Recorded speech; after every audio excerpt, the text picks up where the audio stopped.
Hey guys, this is Rugi Odulis back with another video. Yeah, I'm back very soon with an update. Yes, I am once again doing another Floowandereeze deck profile. Do it for good reason. It has been a while, but I finally managed to literally just win a small locals tournament. Like, it may not be much, but something is something. Went undefeated. My matches were against like Manadium. The first two rounds both against Manadium. The third round was against Mikanko, and the fourth round was against Branded Despia. I won the entire thing with the good old Floowandereeze / Bird deck. I know I just showed a video not that long ago in relation to Salamangre. Was not expecting to do another one really quick. Like, I literally did that video a few hours ago, and then I just went to locals and I won a tournament with the deck. There are a little bit small little changes here and there, and like maybe some combo plays. I should probably do like more tutorial videos on the Floowandereeze combo decks. But for anyone who likes the deck, here it is. Let's get up to the deck profile. It's more or less the same thing. This is the deck that I use like almost all the time to win / top at locals. But let's get down to it, shall we? Let's not waste any time. Again, mention it. So again, it was top four. Apologies, won the whole thing with Floowandereeze. Let's get right into the deck profile. So we are playing triple copies of the good old Penguin N-Pen. Here it is. Yes, I am playing 3 instead of the usual like 1 or 2 alongside the Mega Raiza Apex Avion. That's it for this one. My apologies, guys. I'm a little bit like out of like, you could say, shape or exhausted, as well as I haven't uploaded for a while. I did that video a few hours back in regards to the Salamangre deck profile and the Salamangre thing. But moving on to the deck profile, we have a Mega Raiza, just one Mega Raiza. I am not playing Apex Avion in this build. You've seen this channel plenty of times. You know what the Mega Raiza stands for. After that, we are playing, give me just a second, a little bit less, not prepared for this than I used to. All right, here I go. We are playing, where are you right now? Triple copies of Rabina. Apologies for my lack of professionalism here, guys. You know what this card does. You've seen this card plenty of times here on the channel. Triple copies of Eaglin. Standard procedure with the Floowandereeze. 1 Stree and 1 Toucan / Tonkin. A lot of people like to call it Tonkin. It's probably because of the O, but it's fine. That's what most people call it. Let's just call it what it is. Standard 8 Floowandereeze level 1 bird lineup. And now for the other monster cards, we are playing 1 Harpy Harpist and 1 Harpy Dancer. So these two cards, they play a key role in this deck. This one, upon being normal summon, it can actually bounce back an M-Pen if I normal summon it if I have an M-Pen on board, and target a face-up monster my opponent controls and bounce it back to the hand. So it's like a compulse for M-Pen and one of the opponent's monsters for good reason.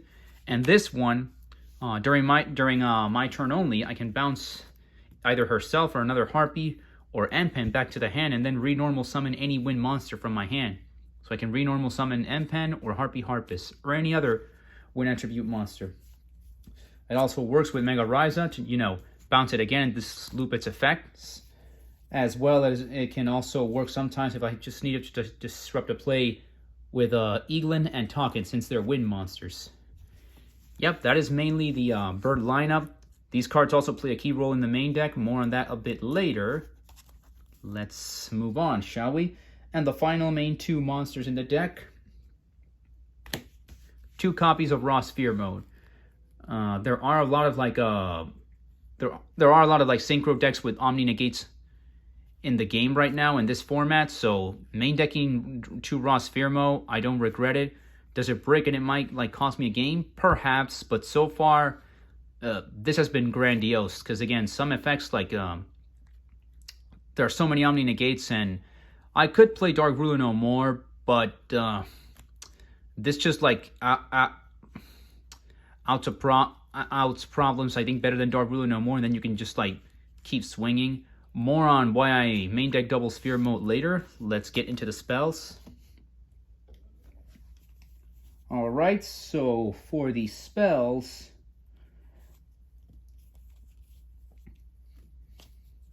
you guys seen this long enough. Let's start off with a copy of Terraforming. You guys know what this spell does and what it is for this deck or the game. It's been in the game since like forever. After that, we are playing triple copies of, you guessed it, the map. Field spell for a double summon for Floowandereeze and banish a Floowandereeze card from the deck to start like going off with our normal summoning shenanigans. After that, we are playing, of course, one copy of the Unexplored Winds, the broken continuous spell. The fact that this like tributes your opponent's spells and traps is ridiculous. I used to play 2 sometimes, like going first. I was testing it out going first, but like it can break. It can break if you go first main decking 2 of this. So I prefer the one-off. It has worked wonders. More on the continuous spell later. And then finally, the final Floowandereeze like in-name card spell in this deck. 3 copies of Advent of Adventure. Again, and at any time, at any phase, like just quick effect, banish a bird on the field or in your hand, and search for the field spell or any other Floowandereeze monster. This is a 3-up in the deck, like not even a question. Continuing on with the spells, I am playing, and a lot of people probably don't like this, but I do. Triple Time Teary Morganite. This works perfect in conjunction with the Ross Firmo going second. You just Ross Firmo your opponent, then activate this, and you have access to like another regular normal summon for the rest of the duel in that turn, plus the normal summon out the field spell. So yeah, main reason, you do sacrifice your hand traps, but that's fine. I love this card. A lot of people don't like playing it. I personally do. Also, its 4th effect, its other effects like Pot of Greed during the draw phase, and if you have one in the graveyard, you can banish it for cost, discard another copy. It will rarely come up, but when it comes up, it's grandiose because your opponent can respond to it with monster effects. Basically turns your normal summons into super polymerization-esque effects. For monster effects only, does not cover spells and traps, but it's fine. It's better than nothing. Yeah. That's it for the Time Teary Morganite. Great spell card. And then we are playing triple copies of Duality. And for the first time in a while, because I did play this in the deck for a while, but I'm going to play it again. I'm playing triple copies of Extravagance. Decided to cut Prosperity. I am letting one of my friends borrow it, so that's why I'm using the Extravagances. They're okay. They're doing their job so far. Definitely in this deck, Prosperity is always going to be better, but if it says I don't have the Prosperities because one of my friends is using it, Extravagance will just have to do the job.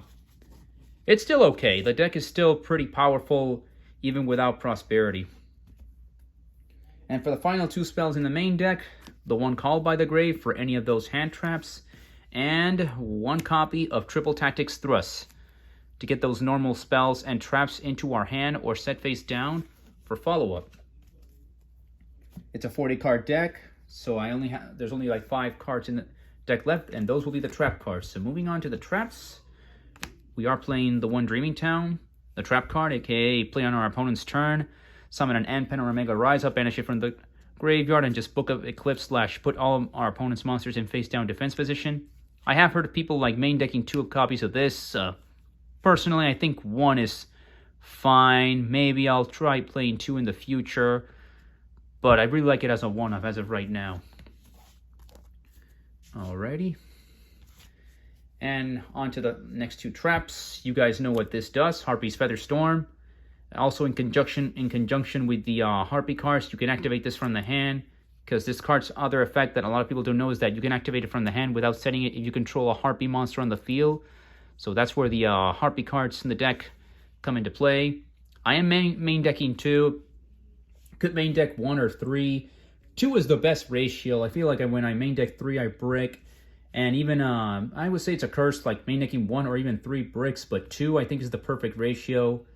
I feel confident that even going second, I can still resolve this, like maybe break my opponent's board apart like a little. But again, this card just wins you games if going first you just get it off the pod cards or like open up with it. Yes, those are the 2 Harpy's Feather Storm. And finally, 2 evenly matches in the main deck to break those boards apart. That is the main. Let's go for the extra deck. The extra deck, what can I say? It's not important now with Pot of Extravagance in it, so I'm just going to reveal it all. Here they are. This is a new addition. This is good if like there are banished cards. You guys know what these do. And here are some more just link monsters. Again, it's not that important, the extra deck. What's important is just we banish them to resolve those extravagances and have game eventually. Some of these extra deck monsters might come up. Some might not. And now for the side deck, real quickie here. So for the side, I am playing 1 Harpy's Feather Duster for back row removal, especially Labyrinth, which that's probably the most annoying trap deck in the game right now. A second copy of Unexplored Winds. Yes, I do side deck a second one just in case, because again, seeing it faster and resolving it is so good. 1 Dark Ruler No More to break boards apart and make sure that we can play the game. 1 Herald of the Abyss for those unaffected monsters, because Floowandereeze just cannot out monsters that are unaffected by card effects, and this card literally says that you can do that. And now, moving on, the rest of the cards on the side are traps and monsters. So the first trap, the 3rd copy of Harpy's Feather Storm. Side deck a 3rd one for going first. You get this card, you win the game. You get enough birds on board. We are playing 3 copies of this Floodgate, Grave of the Super Ancient Organism. It's great against Branded and against decks like... it hurts Cashier a little bit, but not too much up until they Xyz. And also against... what's this deck called? Vanquish Soul. Also hurts a couple of other decks in the format. I am testing it out. It's okay. I need to work on my timing when it comes to Floodgates like this. But yeah, so far... again, I'm still testing it out. Whether I'll play this in the future or side deck it in the future or not, that remains to be seen.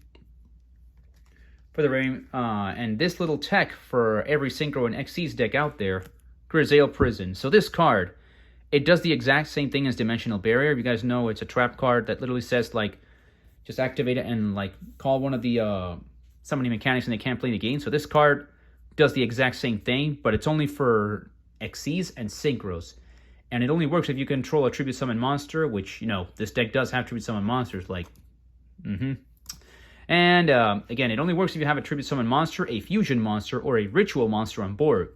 Basically, you activate this during your opponent's turn, and for 2 whole turns, this card's effect lasts for 2 turns, they cannot Xyz and Synchro Summon. So, just like this, if you resolve it correctly, you're going to win the game. And finally, the final... side deck cards. You see them all here. Yes. The hand traps. Triple Droll. And Triple Dimension Shifter. And again, these guys, what can I say?